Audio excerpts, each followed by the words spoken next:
और आप देख रहे हैं खबर फास्ट। अगले आधे घंटे कुछ बड़ी खबरों पर बात करेंगे, लेकिन सबसे बात करेंगे नोएडा की, जो कि सुसाइड हब बन गई है। उत्तर प्रदेश का शो विंडो नोएडा, जो देश विदेश में जाना जाता है, लेकिन अब नोएडा को पता नहीं किसकी नजर लग गई है। नोएडा में मौत का तांडव पिछले 8 महीने से लगातार नजर आ रहा है।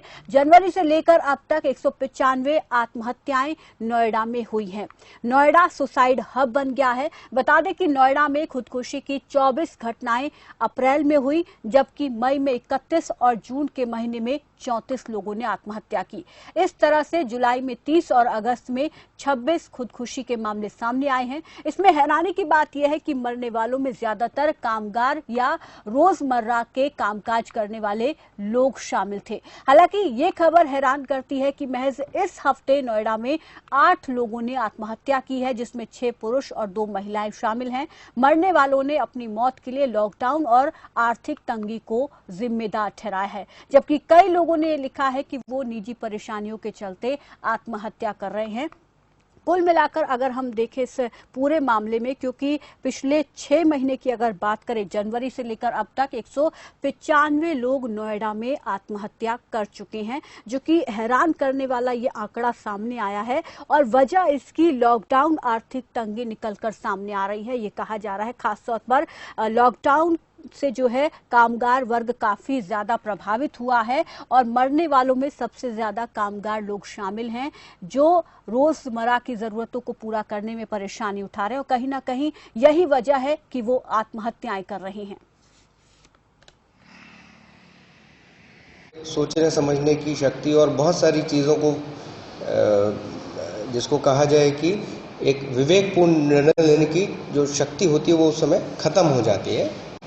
तो मैं यही कहना चाहूँगा कि कोई ऐसी मुसीबत, कोई ऐसी परेशानी नहीं होती जिसका कोई ना कोई हल ना हो, बशर्ते कि हम धैर्य से उसका सामना करें। और एक बार इस चीज़ का ज़रूर ख्याल करें कि हमारे जाने के बाद जो हमारा घर है, हमारे परिवार है, बच्चे हैं, निकट संबंधी हैं, उनके ऊपर जाने से क्या असर पड़ेगा।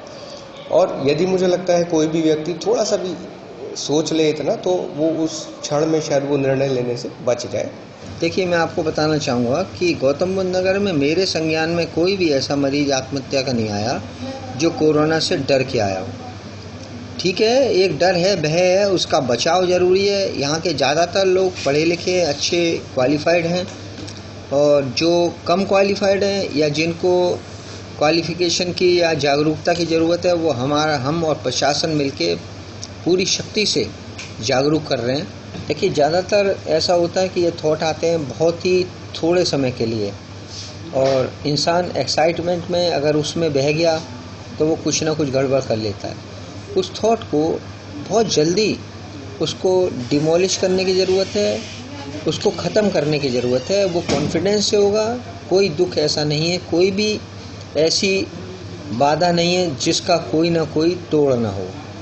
कॉन्फिडेंस की ज़रूरत है। मैं तो आपके माध्यम से ये कहूँगा कि अच्छा से अच्छा कॉन्फिडेंस रखिए और न डरें, बल्कि भयमुक्त समाज में काम कीजिए। तो सुना आपने, अधिकारियों ने यहाँ पर बहुत अहम बात कही है, क्योंकि आत्महत्या एक ऐसा विषय है जिस पर बात करना बहुत जरूरी है, और अब समाज में इस तरीके की घटनाएं ज्यादा हो रही हैं। तो यहाँ पर अधिकारी ये कह रहे हैं कि सोचने समझने की शक्ति उस दौरान खत्म हो जाती है, और कितनी भी बड़ी परेशानी क्यों ना हो, उससे हारना नहीं चाहिए, उससे लड़ना चाहिए, और इस तरीके के विचार अगर दिमाग में आते हैं तो उनको तुरंत दूर करना चाहिए।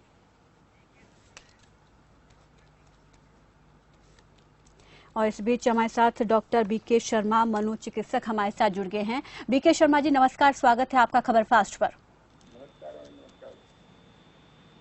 बीके शर्मा जी, मेरी आवाज मिल पा रही है आपको? नमस्कार जी, आई एम लिसनिंग, समझ में आ रही है मुझे जी।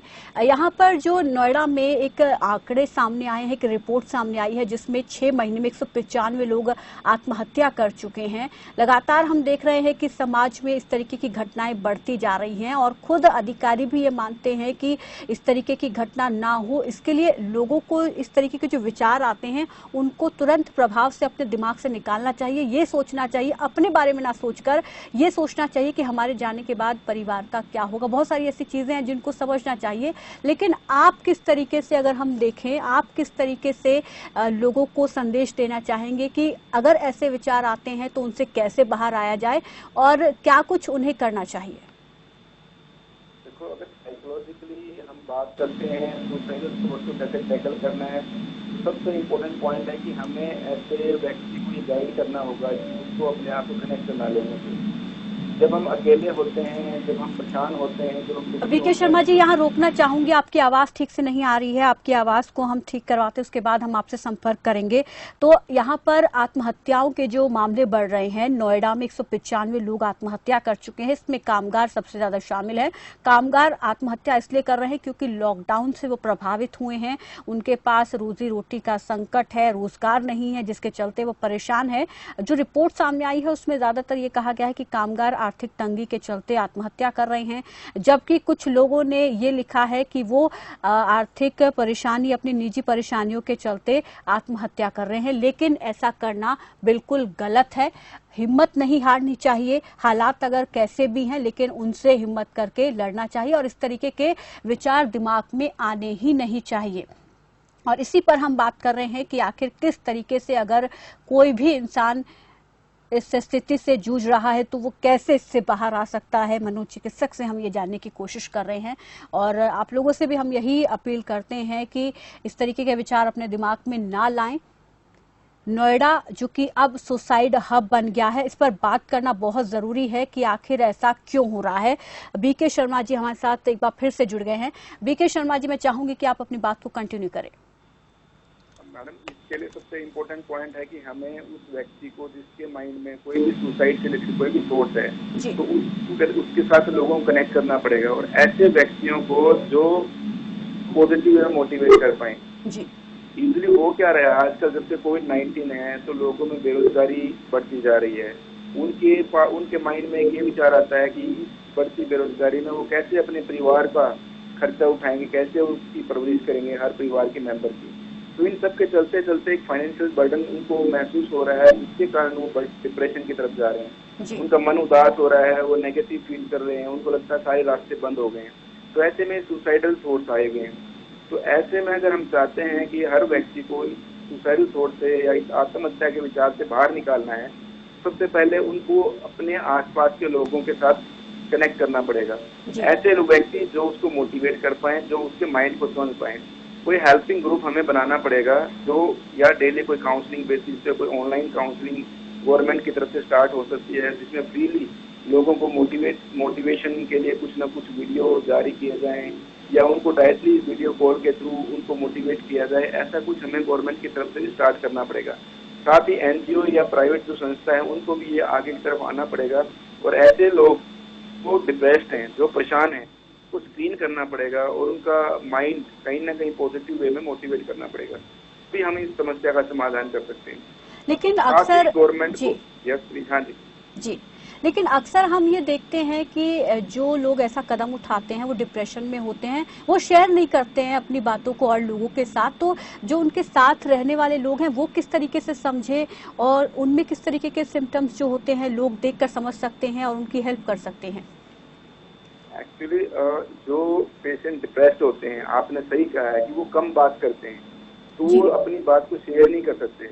तो अगर जैसे ही हमें लगे कि व्यक्ति जो हमारे साथ रहता है उसकी दिनचर्या में कोई परिवर्तन है, तो उसकी नींद में कोई बदलाव है, उसकी भूख में कोई बदलाव है, उनकी नींद ज्यादा भी हो सकती है, कम भी हो सकती है, ऐसी भूख कम और ज्यादा हो सकती है, कांस्टेंट उदास रह रहा है, रूटीन जो कार्य है उसके प्रति उसका इंटरेस्ट कम हो गया है, वो अगर मान लिया हमेशा नेगेटिव ही रहता है, किसी भी इंटरेस्ट जैसे टीवी देखना है या जॉब पे जाना है या मॉर्निंग वॉक करते हैं या कोई अपने पैर के साथ प्ले करता है या फैमिली वालों के साथ बात करता है, वो बात उन्होंने बंद कर दी है इस तरह, या एग्रेसिव होता है फ्रीक्वेंटली, जब भी बात करता है हमेशा नेगेटिव ही बात करता है। अगर इस तरह के कोई भी आइडियाज, अगर इस तरह कोई भी बिहेवियरल चेंजेस आपको दिखाई दे तो इसका मतलब हमारे साथ रहने वाला व्यक्ति डिप्रेस्ड है। तो ऐसे व्यक्ति से हमेशा अपने आप को कनेक्ट करने की कोशिश करना है और उसको अलग नहीं छोड़ना है।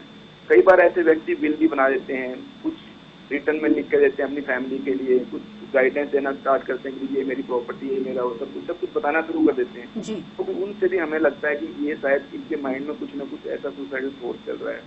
या सडनली ड्रिंक करना शुरू कर दें या कोई और नशा करना शुरू कर दें, वो भी एक एस्केपिज्म है। ऐसे व्यक्ति भी हो सकता है सुसाइड की तरफ जा सकते हैं। जी, तो यहाँ पर क्योंकि हमने इस केस में देखा है ज्यादातर ऐसे लोग हैं जो सुसाइड कर रहे हैं, उसमें कामगार वर्ग के लोग ज्यादा शामिल हैं क्योंकि लॉकडाउन से वो प्रभावित हुए हैं। लेकिन सरकार जो है हाई लेवल लोगों तक पहुंच सकती है, खुद हाई लेवल के लोग अपने आप अपना इलाज करवा सकते हैं, मिडिल क्लास के लोग भी, लेकिन कामगारों तक कैसे पहुंचा जाए, उनके लिए क्या कुछ किया जा सकता है?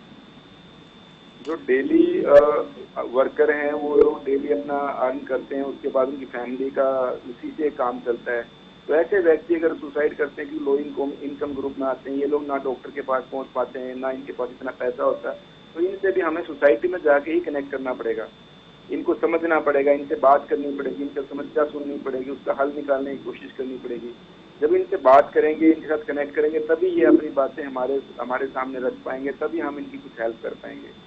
ये गवर्नमेंटल इंस्टीट्यूट जैसे मैंने बताया, एनजीओ या डिफरेंट प्राइवेट इंस्टीट्यूट को आगे आना चाहिए और इन लोगों की मदद करनी चाहिए। इनको साइकोलॉजिकल जो ट्रॉमा है इसे बाहर निकालना चाहिए। जी, बहुत बहुत शुक्रिया डॉक्टर बीके शर्मा जी हमारे साथ जुड़ने के लिए, इस तमाम जानकारी के लिए। तो लोगों को जो है खुद कहीं ना कहीं अपने स्तर पर भी ये सोचना होगा और हम आसपास रहने वाले लोगों को भी कहीं ना कहीं ये जिम्मेदारी बन जाती है कि अगर हमारे सामने कोई ऐसा शख्स है जिसके नेचर में बदलाव हो रहे हैं, हमें उसको नोटिस करना चाहिए और कोशिश करनी चाहिए कि उससे बातचीत करें, उसकी चीजों को समझे, उसकी परेशानियों को समझे, ताकि उसके दिमाग में अगर इस तरीके के विचार आ रहे हैं तो वो विचार उसके दिमाग से निकल सके। चलिए